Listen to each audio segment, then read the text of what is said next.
Good evening, YouTubers. Warwickshire Piper here. Hope everybody's having a great week. Not the weekend just yet, but it won't be long. First things first. Cheers. Some Scottish falling down water this evening. The Balvenie 12-year-old double wood. What a nice drop it is too, especially after the day that I've had. Right guys, I've been thinking about what I could do for the next video. On various Facebook pipe smoking forums, something that I've noticed just recently. You'll see my face in a minute, by the way. I've angled the camera down because it's important for the for this evening's video, certainly the first part of it.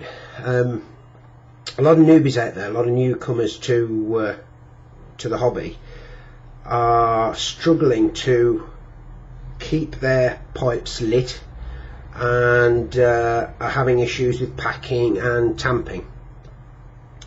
Now, obviously, seasoned smokers out there, you're not going to be interested in this. You'll probably turn off right away. But I do think this is really important for us to educate and encourage the newbies among us, so that they have a pleasurable experience and their journey continues along the way. Now basically what I'm going to show you is not it's not written in a book, it's not written in stone, there's no name for what I'm going to show you. This is purely how I would pack a pipe, how I do pack a pipe. And believe me, when I started smoking a pipe back in 1987, I made plenty of mistakes, and I still do on occasions. I think if we were all honest, I think there's still quite a few of us out there that perhaps pack a bowl a little too tightly or too loosely, but hopefully if what I'm going to show you now will help to reduce the instances whereby your tobacco goes out because it's packed too tightly, and also if it's packed too loosely, it'll either burn too quickly, or it will also go out because you'll have air pockets inside the bowl. As I say, there's no name for this. I know there are names, and I know people take packing the bowl very, very seriously. It's, you know, it's a science, it's an art form, and all the rest of it. And good luck to them. That's fantastic. Whatever works for you. Okay. First off, pipe. Here's my weapon of choice. It's a Savinelli 904KS Silver Dublin. Terrible light in here tonight, can't see that too well. Lovely pipe, lovely blast on it, smokes beautifully, I should say. Let's have another drink. Cheers, McTavish.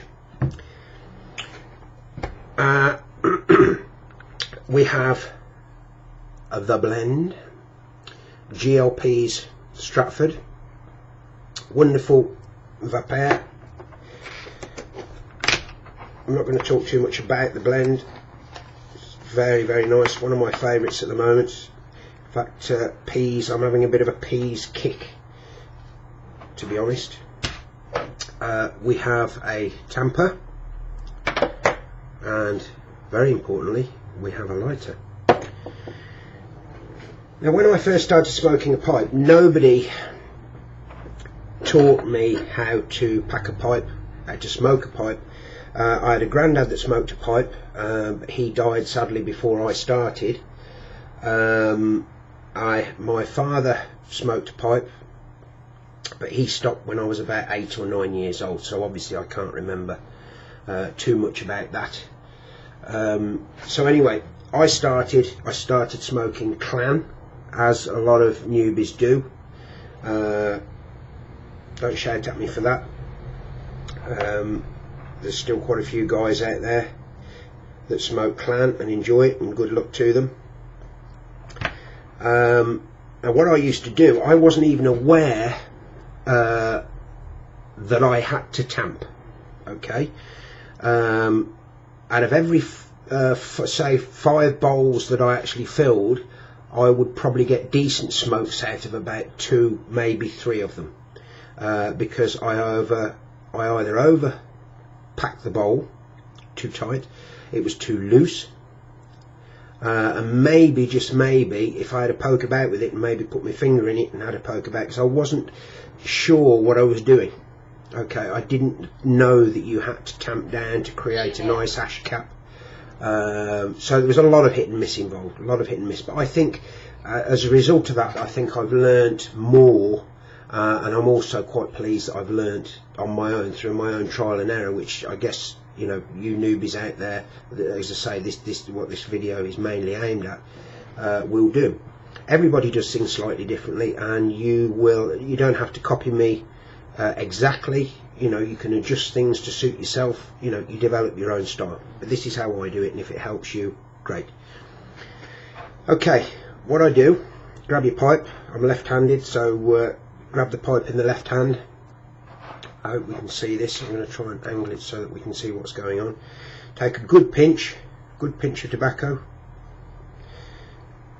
Okay, and what I tend to do, I tend to screw it, behave yourself, like a corkscrew method, down to the bottom of the bowl, and gently push. I'm just going to angle the light round a wee bit so we can see if we can see what's happening there. Okay, just gently push. You're not pushing your finger out of the bottom of the bowl. That's vitally important. Do not push your finger, do not push too hard. Okay, just a gentle push. Okay, another good pinch, and again a gentle push.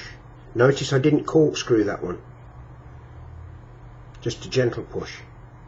Okay, maybe a tiny little bit more. Now obviously this will vary depending on how big your bowl is. It's also important not to overfill a bowl. Notice I'm just gently, very, very gently pressing that. It's not, you know, you don't have to be the world's strongest man. Just gently press. Right, let me see if I can show you. There we go. Okay.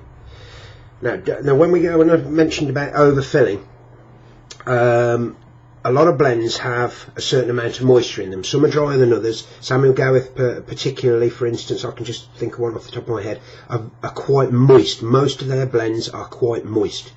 Okay, so some blends will need a little drying time. So if you get a little tray, a smoking tray or whatever you use, or a sheet of kitchen roll, lay enough for a bowl or two out on the kitchen roll or on your smoking tray, on your tobacco tray. Leave it for 20 minutes, half an hour. There should be enough of that moisture will have evaporated for you to get a nice light on it and a good draw, without too much moisture and without too much what I call flare up on the charring light. Okay, when I say flare up, it's again, this is my name for it. The certain moist tobaccos will expand and fluff up, if you like. So obviously if you fill your bowl too much, you have this huge head, almost like a badly poured pint of bitter or badly poured pint of lager, and you have a right mess, basically. Ash and tobacco and everything is everywhere. So anyway, now what I also do, was really important, is to check the draw. Okay, so we check the draw. That's perfect, actually. That's not bad at all. Maybe just try to squeeze it a tiny bit more, just a little bit of a squeeze. But as I say, you're not pushing your finger out to the bottom of the bowl. Now what's going on inside this bowl? There's a fire. All fires need oxygen. They need air to be able to burn. Okay, so if you squeeze the tobacco into that bowl, if you ram it in there, you're squeezing, you're pushing the air and the oxygen out of that bowl, so it's not going to burn down. Okay, it's going to go out. You might be lucky if if you poke about at it with your pipe tool, you might get another light out of it again, but it's not going to be good. Okay, if you pack the bowl too loosely, that means that you are going to, there's a fair chance you will have air pockets within that bowl, and again the pipe will go out. Okay, so we need to aim to try and get that packing absolutely spot on and just right, to try and reduce the relights that we have, and you'll get a much more enjoyable smoke out of it.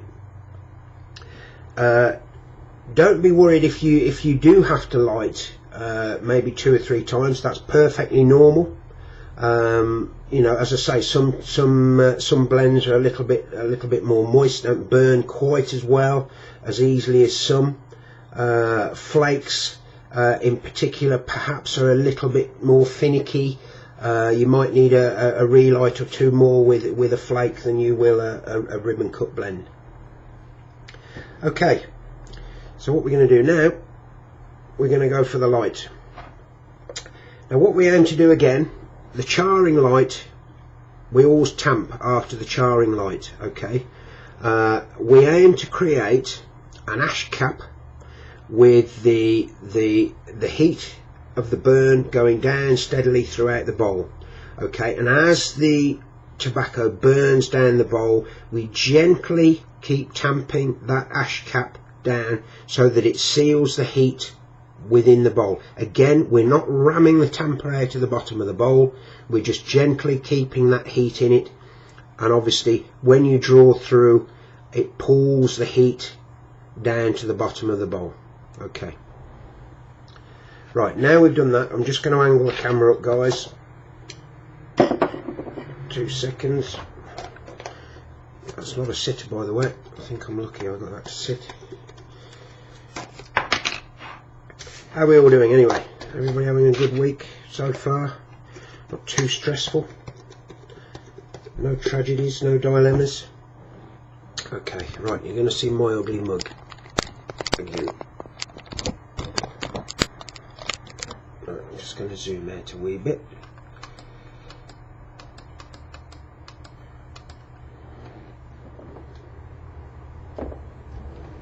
Hi guys, how are we doing? Right, cheers.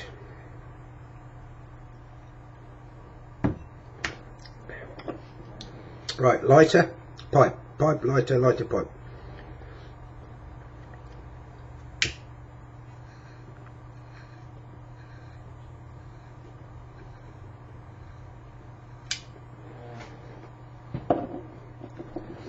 Now notice when I lit the pipe, then I'm moving the flame across the top of the bowl. Okay,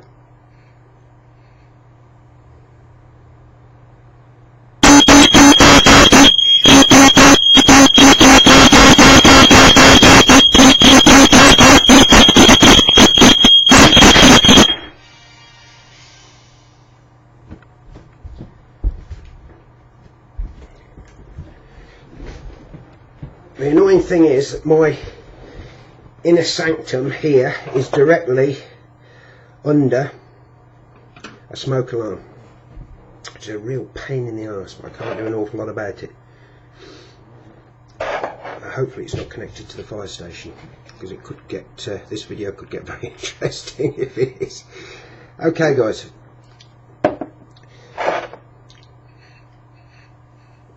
Okay, we've got it. I thought it would. Right, so what we're going to do now, a little tamp, okay, just gently, almost just with the weight of the tamper, press down onto the top of the bowl, just gently. Okay, whether you can see that.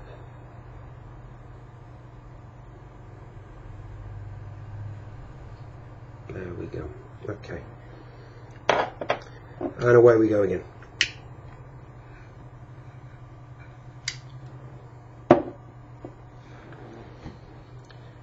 Now, try when you're lighting as well, try not to get the flame too much onto the rim of the pipe, because obviously that's going to char it. It's inevitable, you're going to get some charring over time.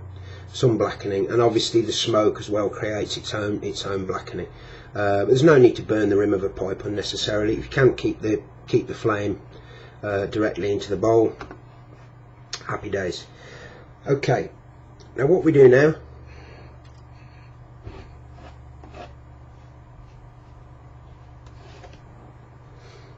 is just gentle sips.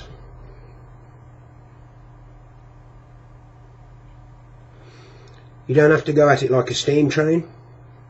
Enjoy the smoke, enjoy the flavour, enjoy the experience. You know, at the end of the day, that's why we smoke a pipe. It is a relaxing, enjoyable experience. Find your inner zen.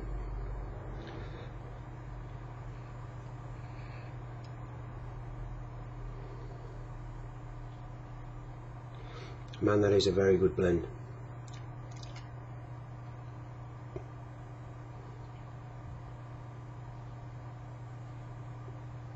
Very, very good.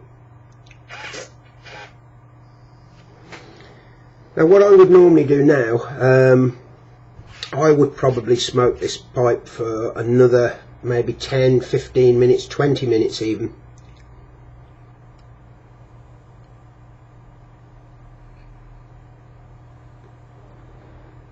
Building up that heat, building up the ash cap. Maybe give it another little tamp now, just a little tamp again, very, very gentle, very, very gentle.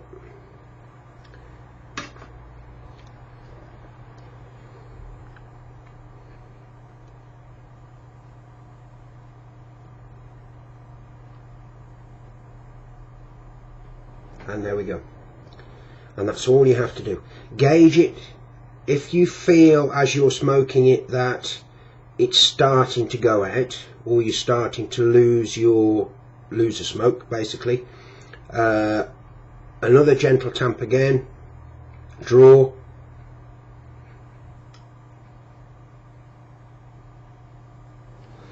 and hopefully you'll be good to go again. Don't, as I say, don't be worried if you have to relight. Sometimes you know you have to relight maybe 2 or 3 times down the bowl. Sometimes if everything goes right, you've packed right and the tobacco's right, the sun and the stars and the moon and the planet Mars have aligned correctly, you'll get down to the bottom of the pipe, the bottom of the bowl with one light, and all that'll be left is a tiny little bit of grey ash in the bottom. That is very nice, very satisfying when you do that actually. As you get down to the bottom of the bowl, particularly with heavily coated aromatics, you will find that the taste gets a bit bitter, not particularly pleasant. Again, this is perfectly normal. Some people smoke through that, they go through it. I do sometimes. It just depends. It depends how I feel. You know, I don't like to waste tobacco. It's expensive enough, so you tend to push it, you know, as much as you can. Sometimes you just think, that's horrible, and you tap out, get your pipe tool, scrape round it, get rid of it, and that's it. Again, it's you don't, you know, if you don't get down to the bottom of the bowl and you haven't got you know, that perfect grey ash in the bottom of the bowl, again, don't worry about it. It's not, you know, you don't have to conform to a set of rules. Everybody's individual. You know, whatever works for you, but this works for me. Hopefully it'll work for you, and happy days. As I say, apologies to all the experienced pipers out there. You know, we've all been through this, and I say, for this is just really a bit of a tip clip, if you like, for all the newbies out there.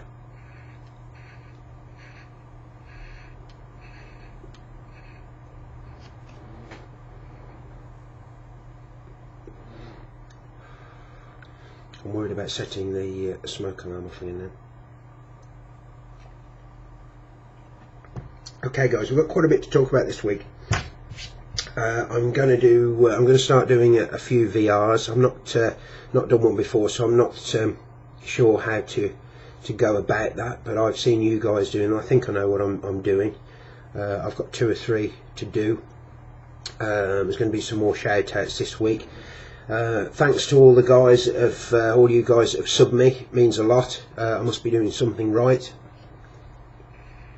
Thanks for all the comments on and the emails asking for samplers of the Edgeworth from the review on the run I did in the last clip.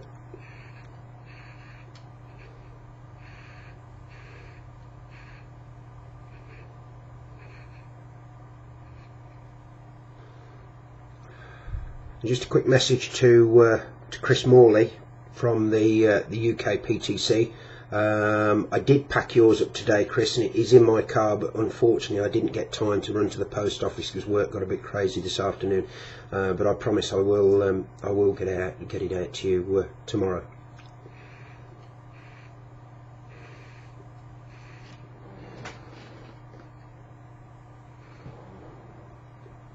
Also, we're going to do. I'm going to do another review on the run for Blend Club.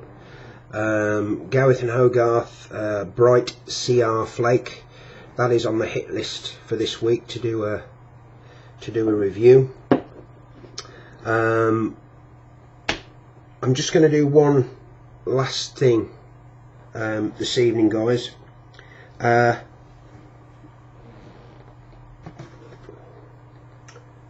Yabo Dabo Do. Again, I couldn't wait. I opened the box this evening when I got in. It was a steal of a buy from eBay last week. Anybody that knows me well-ish will know that I have a thing for freehand pipes, particularly plateau freehand, and I also have a particular soft spot for Powell Winslow. Incredible pipe carver, superb reputation. Some of the work that he does is incredible. It really is. And I do have quite a few of Powell's pipes actually, and I have added another to the stable this week, and there we are, guys. You're not going to be able to see it. This is not going to do it justice, I don't think. It is a Powell Winslow Extra Group 5 Plateau Freehand.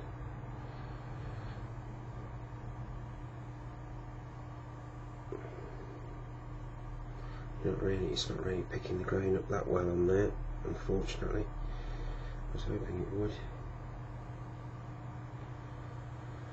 It is a stunning lump of briar. It really is. And as I say, it was an absolute steal that I could not say no to. But I never can say no. And no, Dominic, I am not going to buy your pipes.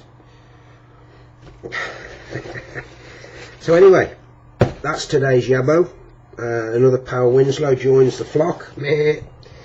I should probably be smoking that a little later, guys. Thanks for tuning in. Thanks for watching.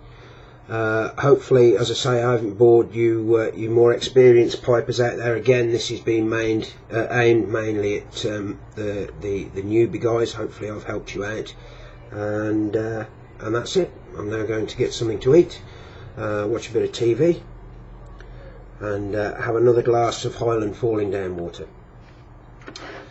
Cheers, guys. I'll be back.